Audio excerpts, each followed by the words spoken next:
So, hey, lemlisters! Today we're going to discuss with Tony, who is a huge sales king from Australia.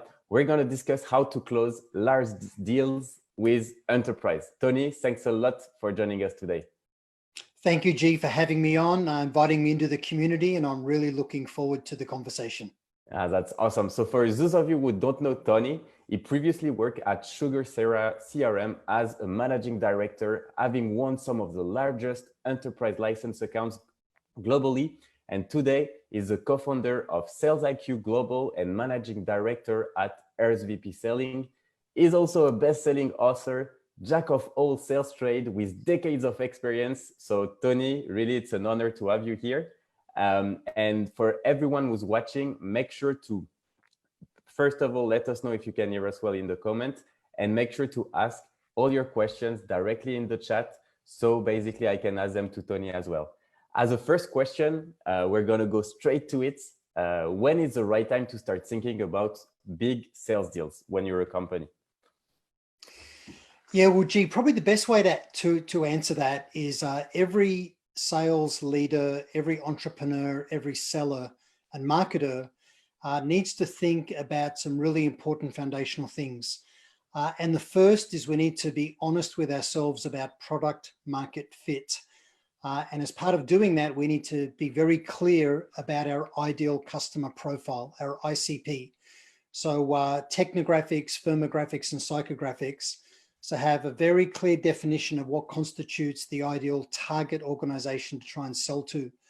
And it just staggers me how many organizations do not have clarity about ICP. And if you get that even a little bit wrong, you know, being 1 or 2 degrees off, the further you travel, the further away you get. I came across an organization a couple of months ago. They've been going for 5 years and they had not nailed ICP. They'd wasted millions of dollars trying to sell into a part of the market that was not the ideal fit. And just with a slight adjustment, they've started doing big 7-figure deals into the enterprise. They're just about to close their 3rd deal. So ICP is the first thing, right? Clarity about ideal customer profile. Yeah. The next thing is we need to clearly understand our buyer personas. So as you move from smaller deals to corporate and enterprise deals, the reality is you're moving into the land of consensus. So even if you come across a leader that you perceive to be the driving decision maker in the organization, in bigger organizations, those leaders are smart enough to know that anything they do is a change management project, and they need to take people on the journey and have them on board. Otherwise, the initiative gets sabotaged. So depending on whose research you believe, there's lots of famous, stats from corporate executive board, but the reality is there's anywhere from 5 to 7 people typically in the power base of making a decision in a larger corporate organization. So you need to understand those buyer personas and what's important to them so that you're not just carrying your value proposition for the organization, but also to each individual person in their role. Just a quick question when you're talking about to go back to the persona phase. Once you've defined your ICP, what are usually the changes, let's say a startup or scale up should undergo? Because we see a lot of companies starting targeting SMBs, for example, and afterwards, as they scale, they try to go up markets and target larger accounts. So how do you define that switch in ICP? Is this just defining, okay, what's going to be my ideal customer profile as an enterprise, or should I also adapt my entire website, the way I communicate, or what are the little changes the company should do? Well, G, the reality today is that every business can punch above its weight. Okay. It's actually not that hard to create, maybe the facade is the wrong word because that implies there's nothing behind, but we can all project a solid, credible brand.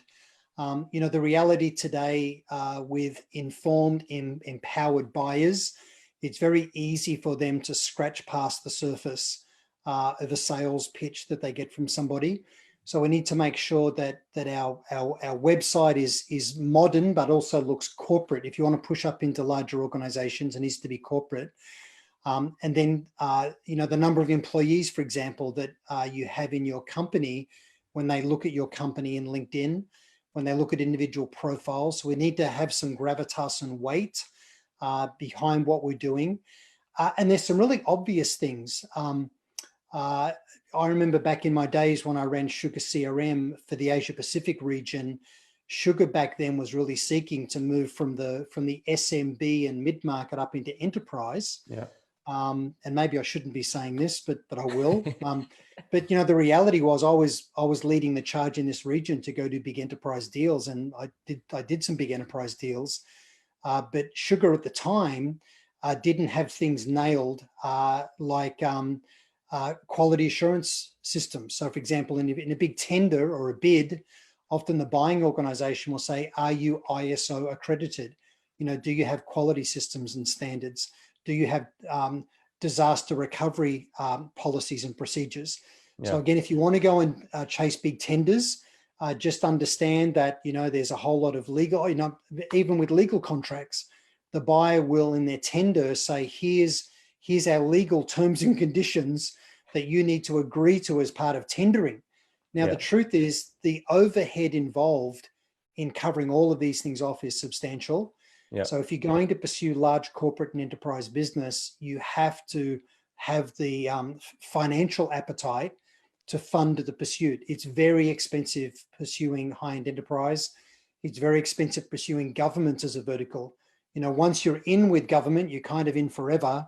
Yeah. But it takes a long time because government, again, is the land of consensus, but they're very risk averse. So they're looking for which other government departments have you done this. It kind of becomes which came first, the chicken or the egg?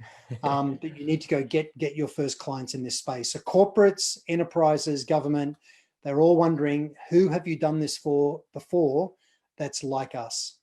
Okay, yeah, that's really interesting because it reminds me of a story like when we launched lemlist, like initially, we decided to prospect like much larger like enterprise deal, and we went up to like 6-7 meetings, and in the end, like when they were about to sign, they asked us, as you mentioned, for all this documentation when it comes to security, safety, plan Yes. for like risk management, etc. And then we were like, what the fuck is that? We were totally like lost. So we decided to move on and keep focusing on like SMBs, startup scale-ups.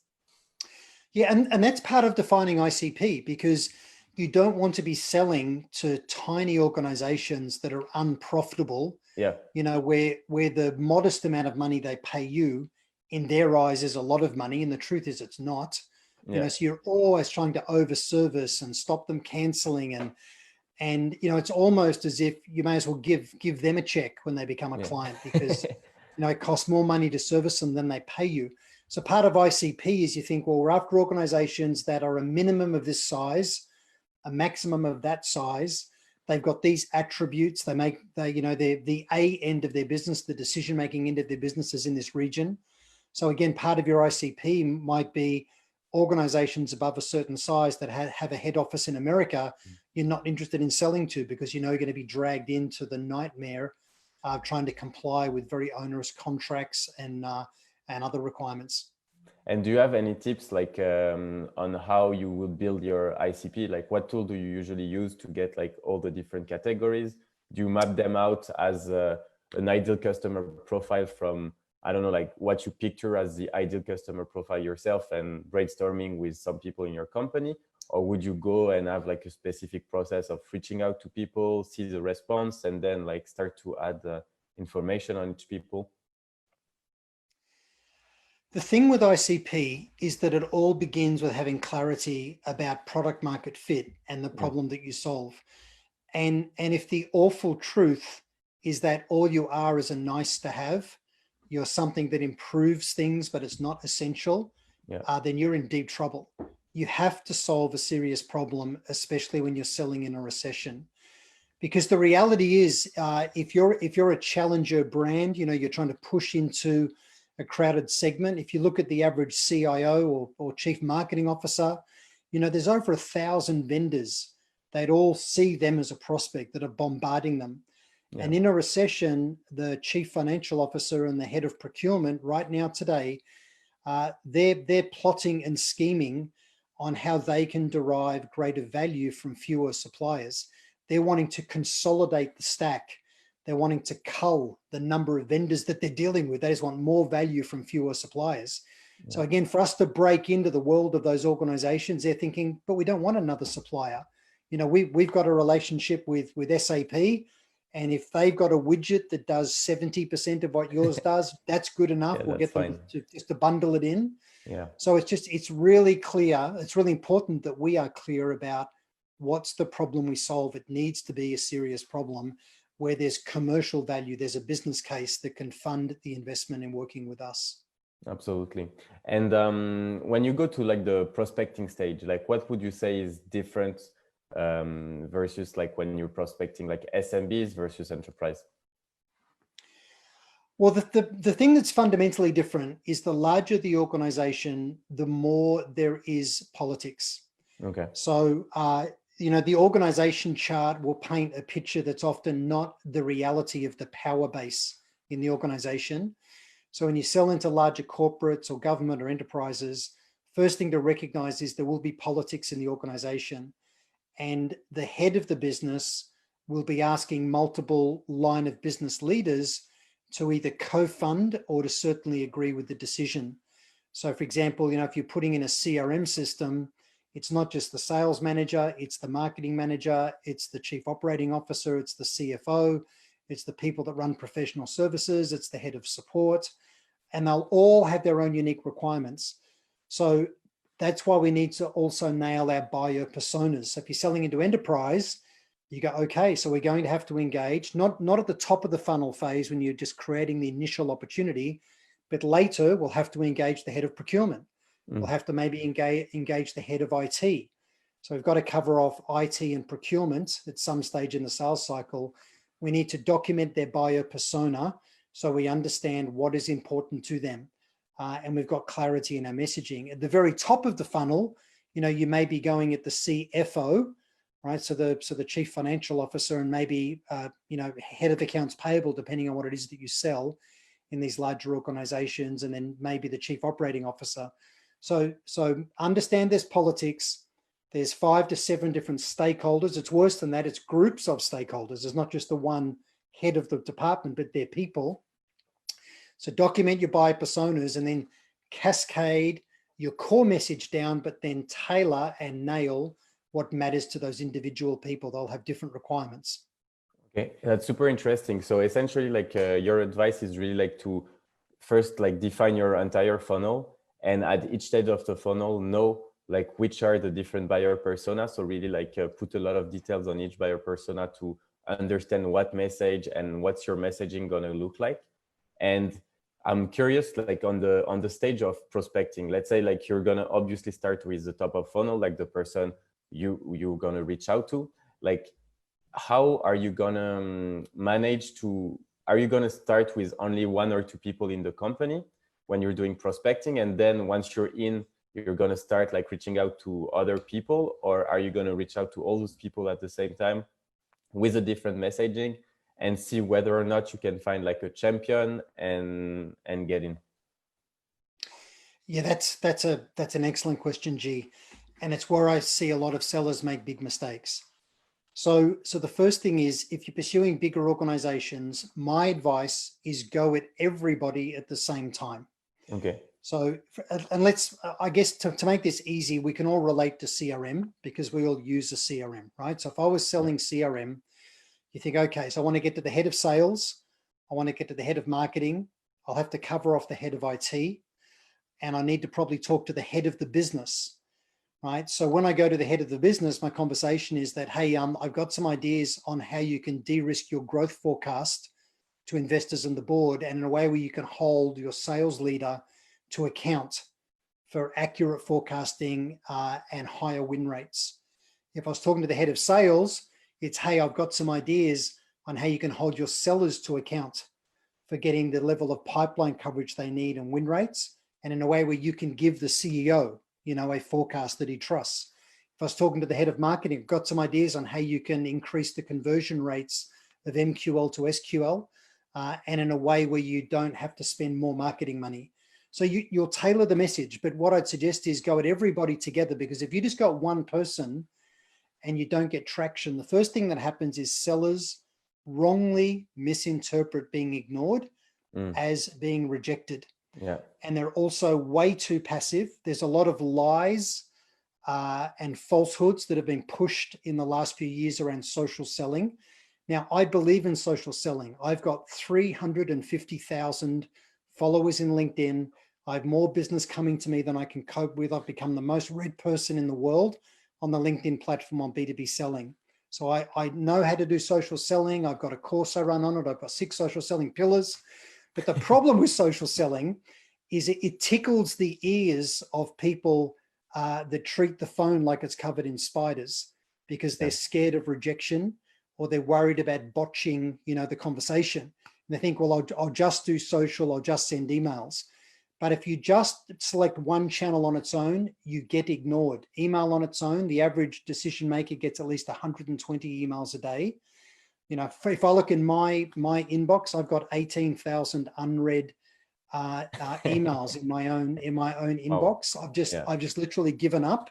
Okay. So often people contact me and I don't respond. It's not because I'm rejecting them. I'm just busy. Yeah. So the trick is you pattern interrupt. That's actually what my latest book, Combo Prospecting, was all about. You have combinations of outreach concurrently, same time, that pattern interrupt the way that people ignore you, and you go at multiple people in the same account. What a lot of sellers do is they'll go at someone relatively junior because they're comfortable contacting that person. If they're doing CRM, maybe they contact the head of sales operations. Yeah. But the truth is they're not a decision maker. And once you engage them, they start saying things like, just give me the information, I will pass it on internally. I'll go and get this approved. And the truth is, they couldn't get anything approved. They're outside the power base. They don't have a budget. They can't carry the conversation with the CFO or CEO. So just go at everybody at the same time. And when someone says, just deal with me, well, actually, Mike, I'm already talking with your head of marketing and with the CEO. And the reason I've done that is we know that for you to be able to buy this and implement it successfully, you need to have everybody on board. Nice. Yeah, I like it. And how do you because I think it can be sometimes a touchy subject whenever you're saying to someone I'm already talking to your boss, or how would you frame it in a way that the person doesn't feel like you went over his shoulder and start doing things without his approval first? Well, that's why you just do it all at the same time. And and the thing is, start in the account as high as practically possible.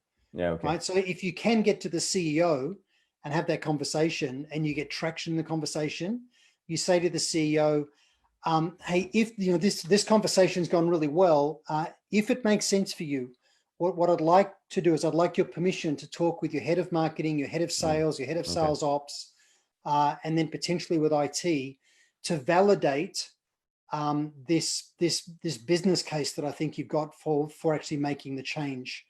And once I've done that, I'd love to come back to you to talk about what the financial results really look like that we think we could drive together. So, and then you just phone those people up and you say, your boss wants me to meet with you. You've got your meeting. You've got your meeting. Whereas when you go bottom up, it may seem less scary, but it's higher risk in enterprise selling because you end up being blocked. I see. And have you seen any channels working better than others with executive? Or do you think it's a matter of just trying multi-channels and see what's working best depending on the person? So there's a few things. The higher up an organization that you go, the more they love brevity, right? So they really want people to be brief. If you go stand at the door of a CEO of a large organization, when they look up from their desk and they look at you at their doorway, the thing they're thinking is they're thinking, what do you want? But then they're thinking, be brief and be gone. Yeah. Right. So, I'm busy. And when I say be brief about why you think I should care about this. Okay. Don't give me this long bedtime story where you're slowly building up to the punchline.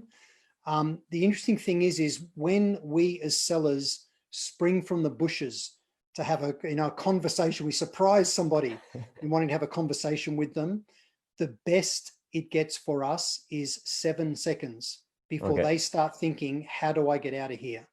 right? So we have to talk the language of leaders, Yeah. right? So dollars, percentages, driving results, and managing risk.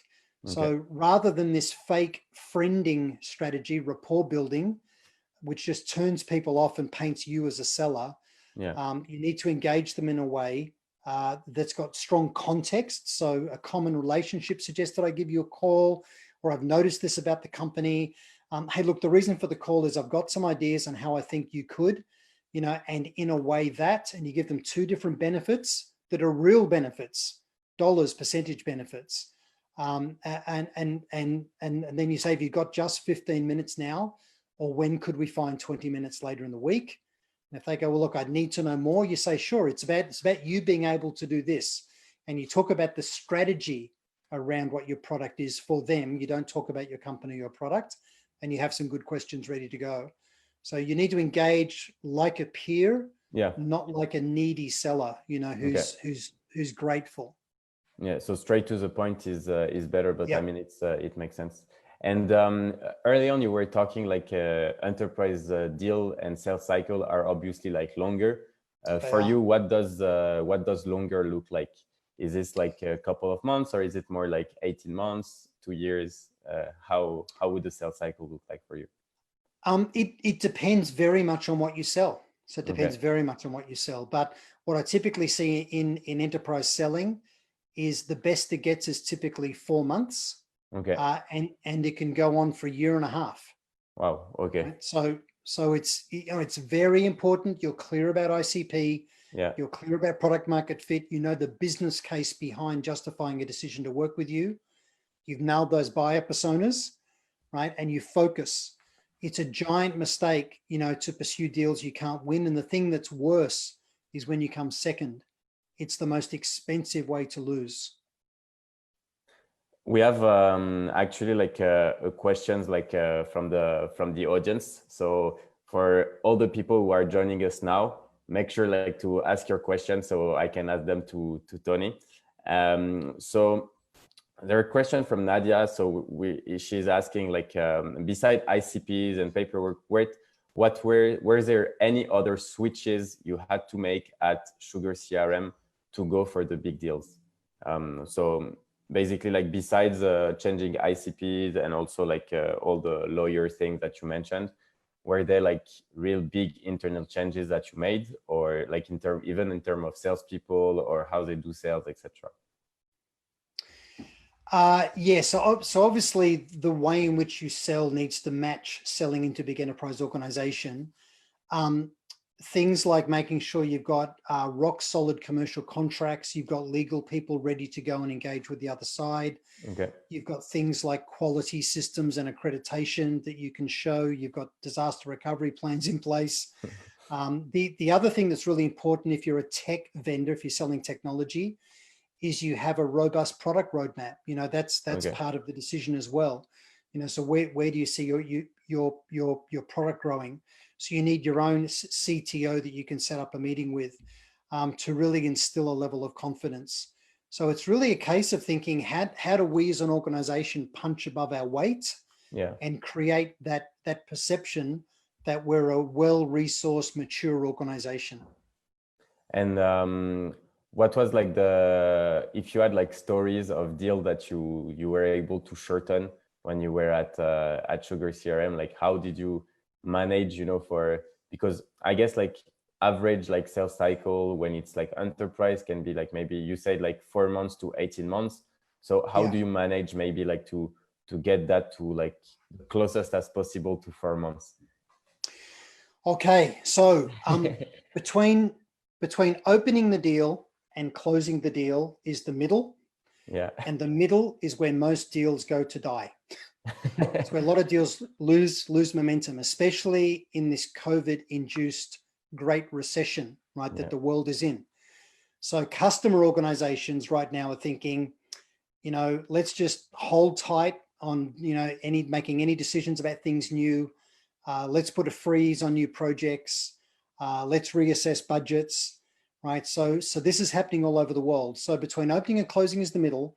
What you need to do to maintain momentum is a couple of things. you need to cover all of the right relationships in the account. Most of us are busy selling at the wrong level, right? And then these people can't really progress anything. So make sure that you map the organizational power base of the organization. The next thing is, when you meet with people, stop being a professional visitor. It's not a case of checking in and maintaining the relationship, Yeah. right? It's a case of what constitutes progression. So what constitutes progression? And you need to cover relationships and then understand the customer's evaluation, selection, approval, and procurement processes, right? So create what I call a close plan, right? So what are all of the steps from here to them being a successful reference client, live and realizing the benefits of what we do? What are all of those steps? And get it in essence, a project plan or a Gantt chart. Don't call it a closed plan. No one wants to be closed by a seller. Change the name and call it a project alignment plan. And they'll go, wow, we're dealing with someone professional here. This is great. But get them to validate that this is all of the case, right? So cover all of the relationships, because they won't go ahead unless they have consensus. They need everybody agreeing. Make sure you understand their process. The other thing is value. It's very important that there's strong commercial value. There's this amazing business case. And don't talk about ROI. You know, everyone raves on about ROI, and no one believes our ROI claims. Talk about the payback period. Say, you know, this is important because, you know, it's going, I'm just making things up, but this will help you reduce customer churn from somewhere between 8% and 15%.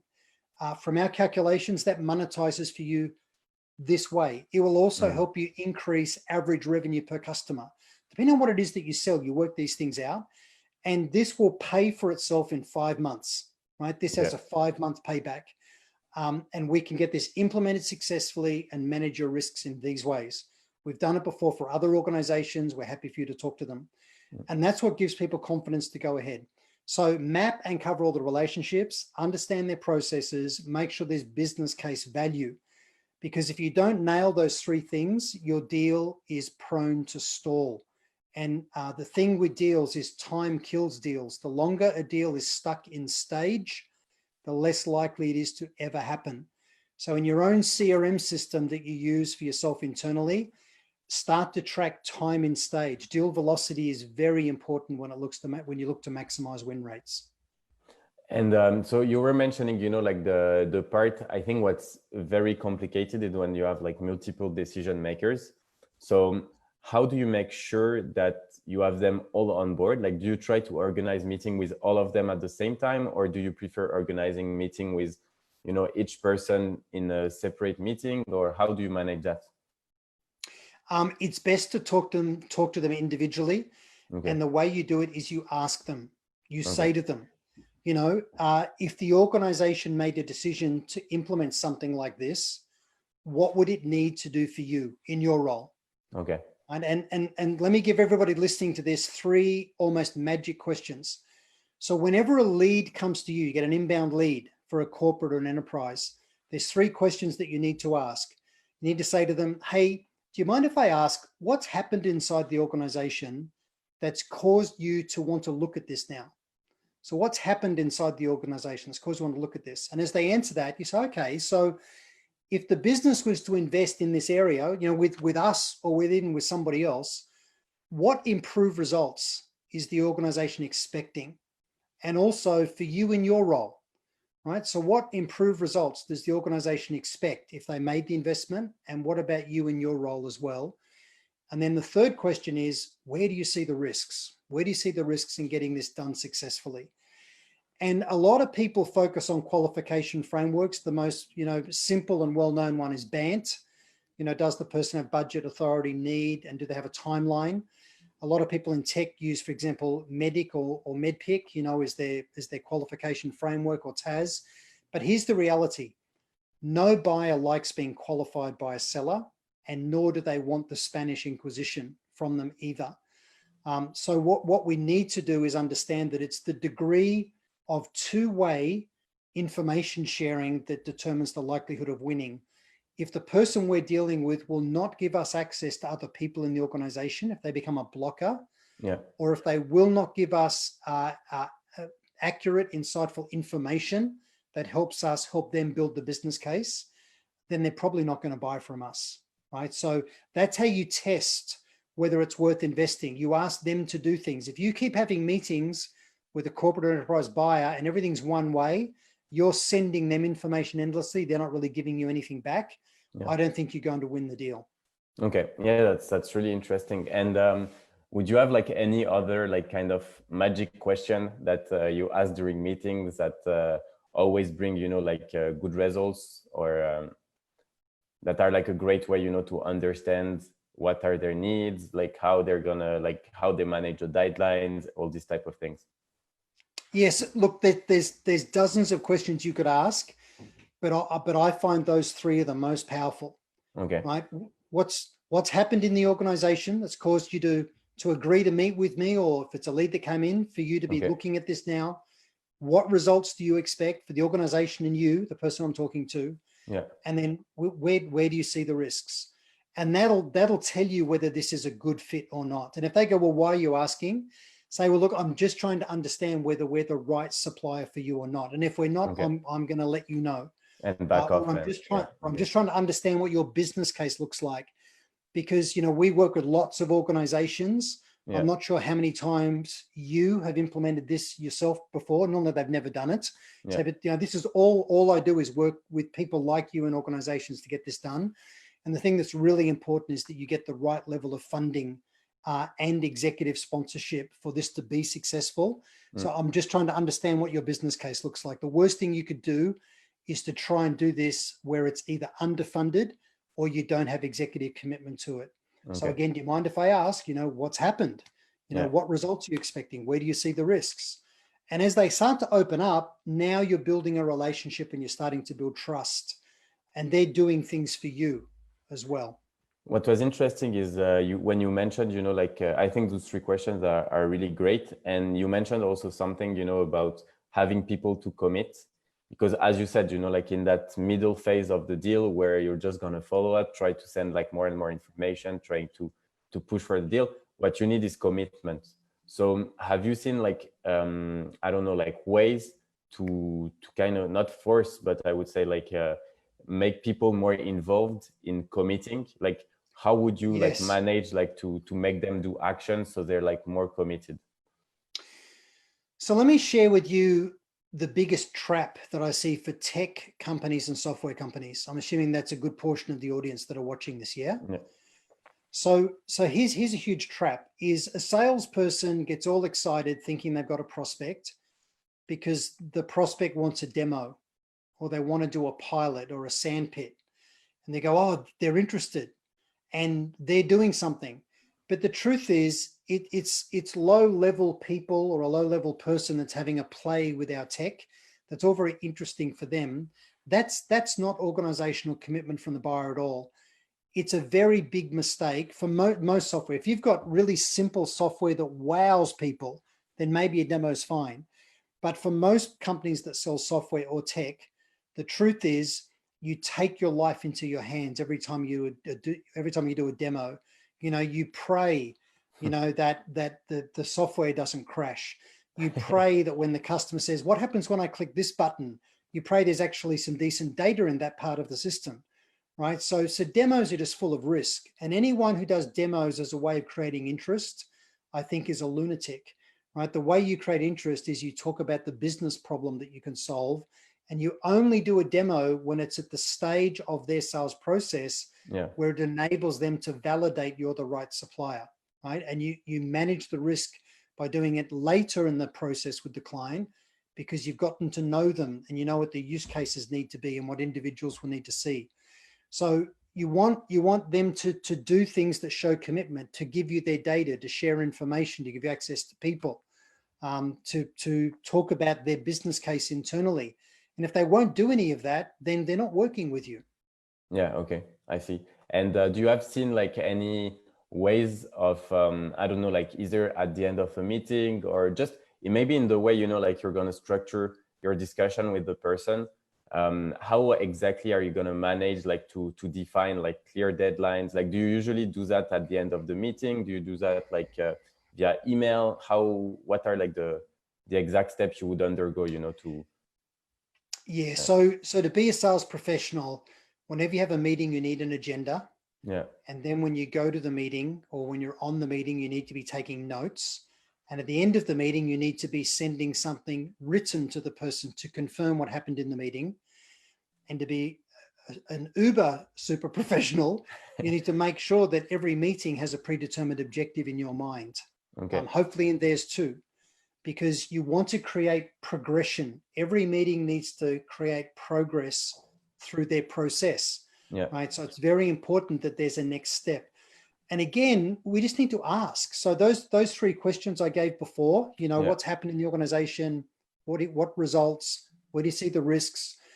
As a subset to where do you see the risk, you say, hey, would you mind just talking me through your own process?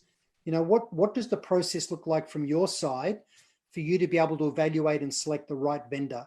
I'd just like to see how I can match that up with the way that we typically work with organizations to help them and make sure I've got the right people for you at the right time.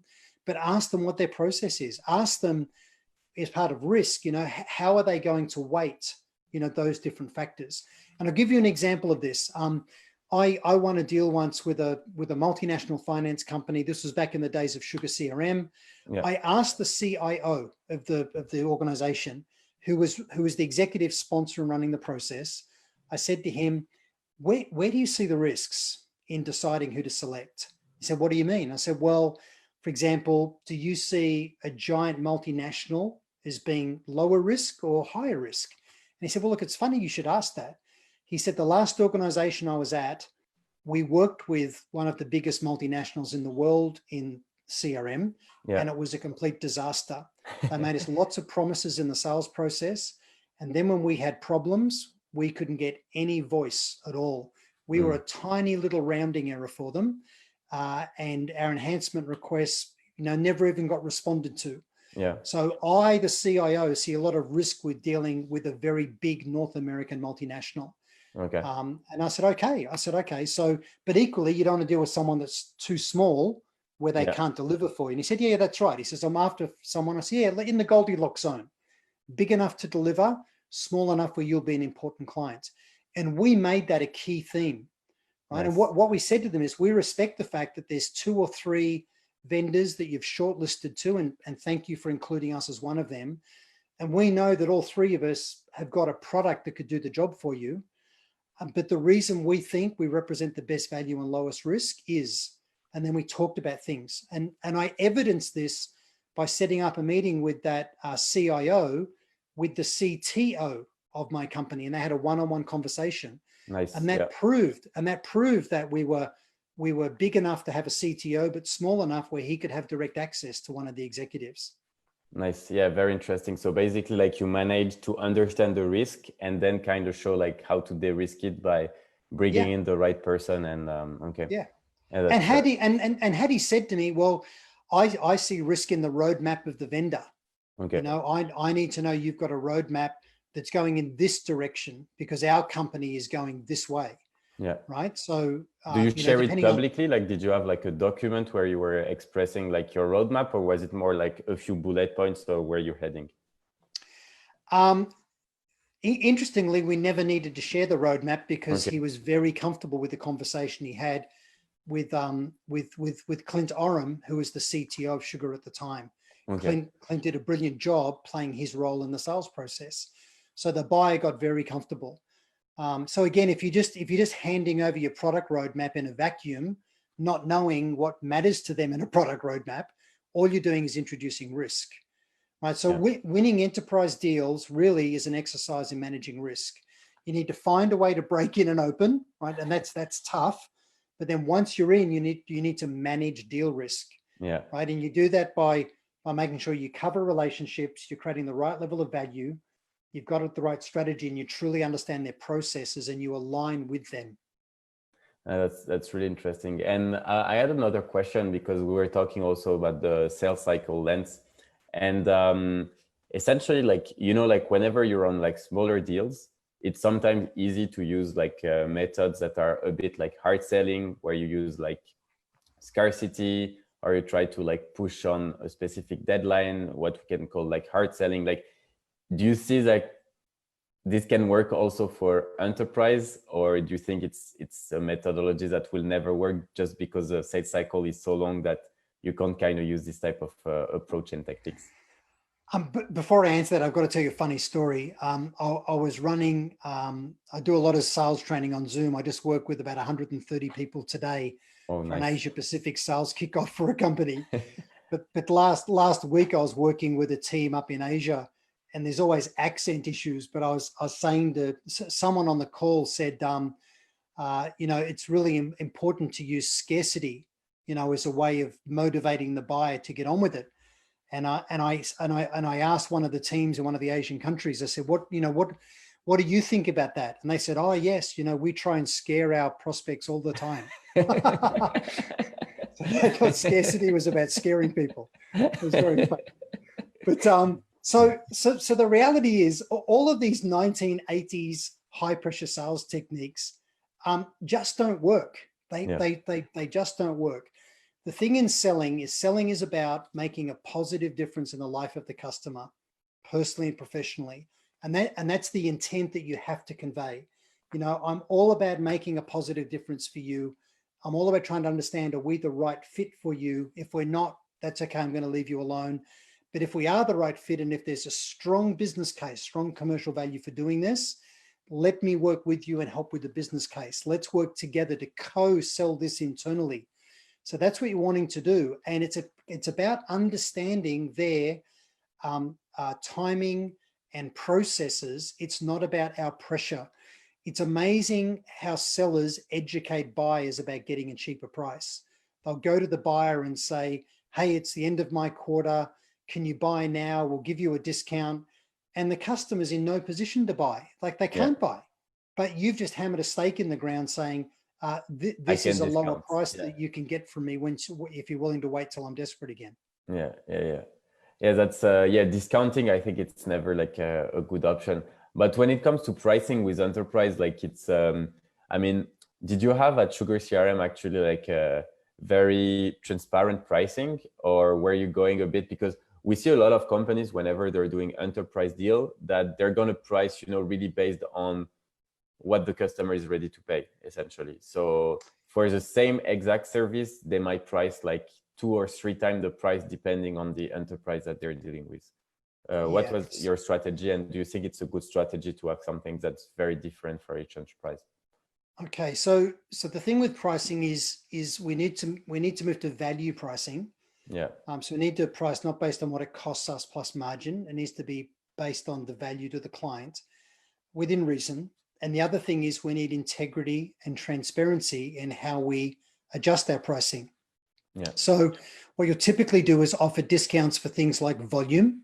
So the bigger the volume that they'll commit to, then they can get a discount.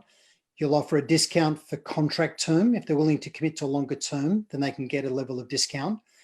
And if they're willing to take multiple modules or product sets that you sell, so bundling things together can give them another discount as well. The other thing you may do is you'll offer discounts based on the market that you're selling into. So, first world economies, can afford to pay higher prices. But then if you're going and selling into a more of an emerging market where their currency is weak, then you'll need pricing for that market as well. So just make sure that you have a matrix and that it has integrity. And the most important thing is always trade concessions. Don't just keep giving concessions. Don't negotiate against yourself by making concession after concession. So you need to say to them, look, we absolutely can have the conversation about price. The things available to me to be able to move are things like the number of licenses or products you're buying from us, the number of modules or products that we're bundling together, the contract term that you're willing to commit to. So share with me, how many users are you willing to commit to? Are you able to commit to a 3-year contract term? If you're able to do those things, then I can definitely come back to you. So get them to make the commitment before you start putting a price on the table. So essentially for you, like every time you're trying to make like a discount, you're gonna try to get something back in return. So for example, it can be like the length of the contract or this type of things, correct? Yeah, so yes, trade concessions. Trade concessions. And and have a matrix internally where the levels of authority are clear about what a salesperson can do, what then a manager needs to approve, or what very senior people can only approve. But imagine that all of your customers ended up seeing what the others are paying. Yeah. You don't want anybody to resent, the deal that they got.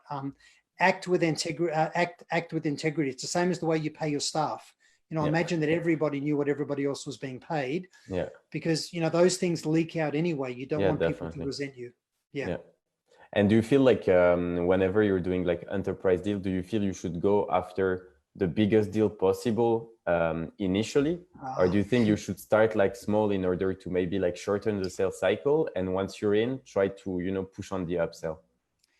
Okay, so if you are a David selling against Goliaths, if that's the reality, which would have been true for lemlist in the early days, right? So just as you're starting, you don't want to go and take on giant competitors, where it all becomes about things that just don't play to our strengths, right? So every seller should be trying to change the rules on competition to create a negative bias against that competitor.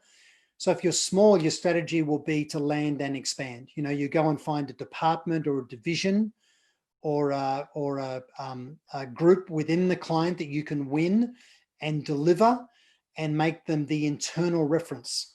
So then, they will say, hey, lemlist have done an incredible job for us, in this division. And then you think, well, they don't need big reference clients. They've got an internal reference. There's nothing more powerful.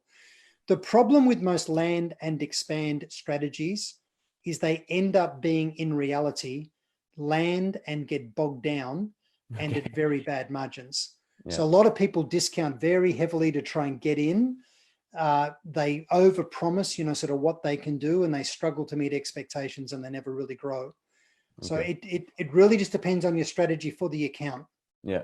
Okay. That's really interesting. So we have another question from the public. So direct introduction to C-level executive to close the big sharks. What's your experience with it? So this is getting an introduction to someone in the C-suite? Yeah, exactly. It's the best way to do it.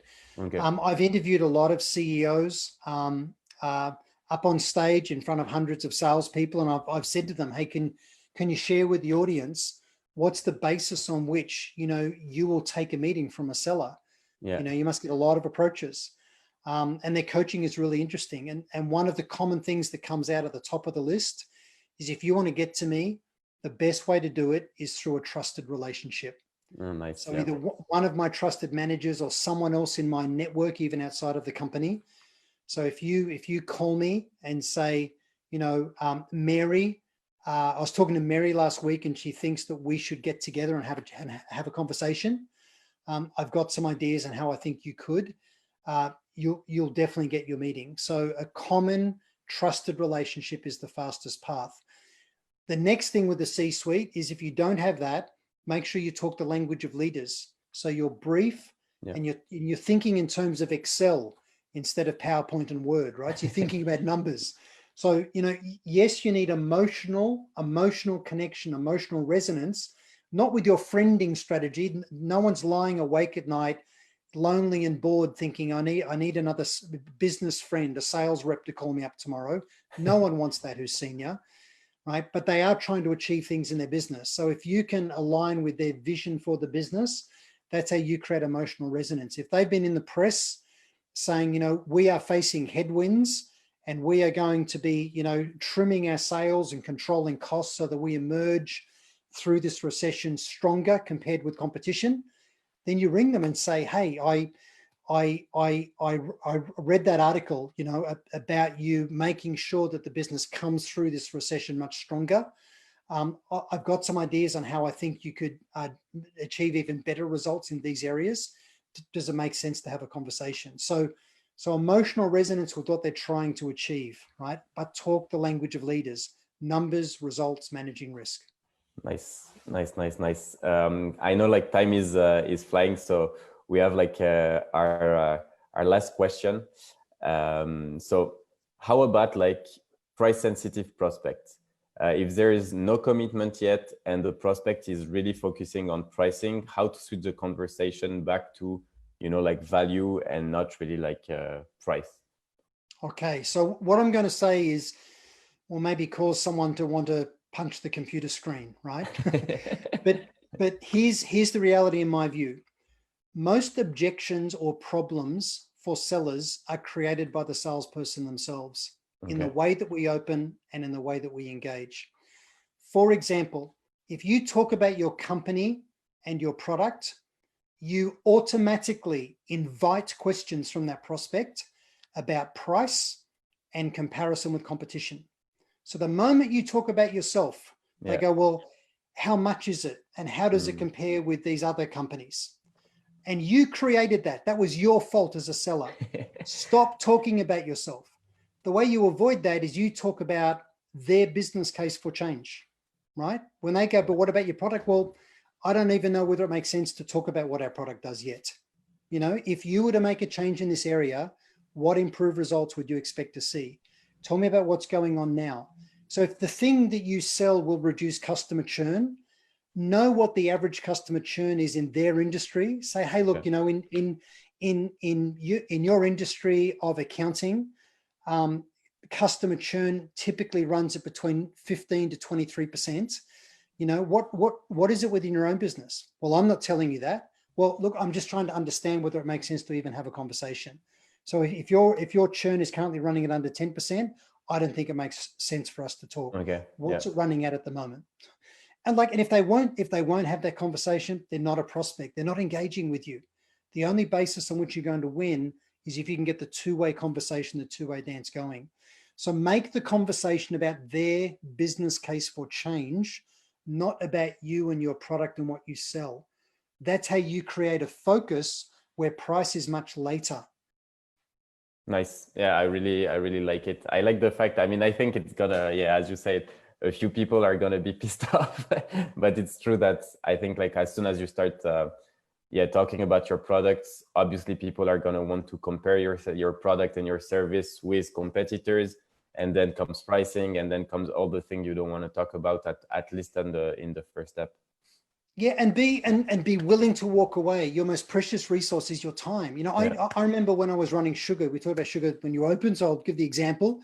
But I remember once I had a client in another city, they wanted to buy 3 CRM licenses.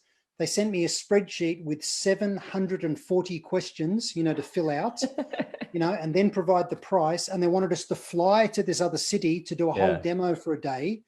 And I said to their CEO, I said, it's just uneconomic. Yeah. It's just uneconomic. It doesn't make sense. Yeah. Of right. course. It's I may as well pay you to become a customer. Yeah. I may as well just pay you money. Right. It's going to take me 13 years to get payback for us on your sales process that you're running. So again, when people say your price is too expensive, say your procurement process is too expensive. Yeah. Right. Definitely. So you need to be willing to walk away, because time is really the only constraint. There's no shortage of market. There's a shortage of hours in the day for us to execute. So what did the CEO reply to you when you told him that it was too long and not price? Not economical for you to do that? We never did business. That's okay.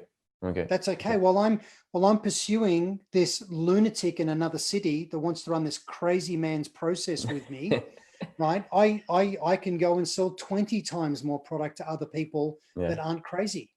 Yeah, that's true. Yeah, that's awesome. The thing I've noticed though is when you start telling to people that it might not be a good fit, they tend to try to explain why it's a good fit. Yeah, exactly. Yes. Yeah. They start selling themselves on why they should be your customer. Yeah, exactly. Good.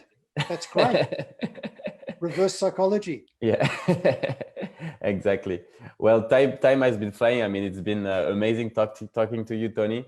Where can people from the audience learn from you? Is there a book you would recommend? Where can they connect with you? What's the best way? Yeah, so the best place to connect with me is in LinkedIn. So just search Tony Hughes in LinkedIn. I've also got a personal speaker website, an author website, tonyhughes.com.au. Nice. My sales methodology website is SalesIQ Global.com. All of my IP and courses are going into e-learning, and we're getting a global network of coaches and partners that are working with us. But the best place is on LinkedIn to connect with me. I'm about to publish a new book next year, and it's called Tech-Powered Sales. Tech-Powered Sales. It's been published by HarperCollins out of the USA. So keep an eye out for that book in 2021. Oh, nice. Do you know when will be the published date, or? Yeah, it's being published in North American summer, Okay. but we'll have a pre-registration landing page from HarperCollins probably in November. Okay. Yeah, so I'm co-authoring the book with Justin Michael out of the USA. Oh, awesome. Yeah. Yeah, he's the best SDR mind on the face of the planet. So we're actually co-authoring the book together. Ah, that's really cool. Yeah. I had the chat actually with Justin. Awesome. So someone from my team will put all the links in the comments. That way you can connect directly with Tony on LinkedIn, check his website, check his books. Tony, thanks a lot for joining us, and have an amazing day. Take care. Thanks, G. Thank you. Bye-bye. Thanks. Bye.